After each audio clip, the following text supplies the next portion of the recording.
వీరమల్లు మాట చెప్తే వినాలి.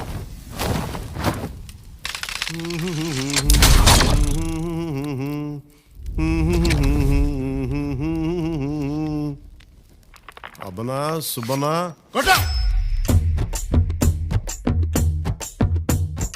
మాట వినాలి గురుడా, మాట వినాలి, మాట వినాలి, మంచి మాట వినాలి. ఉత్తది కాదు మాట తత్తర పడక, చిత్తములో నా చిన్న ఒద్దికుండాలి. మాట వినాలి గురుడా, మాట వినాలి, మాట వినాలి, మంచి మాట వినాలి. ఈతమాను ఇల్లు కాదు, తాటిమాను తావు కాదు. ఈతమాను ఇల్లు కాదు, తాటిమాను తావు కాదు.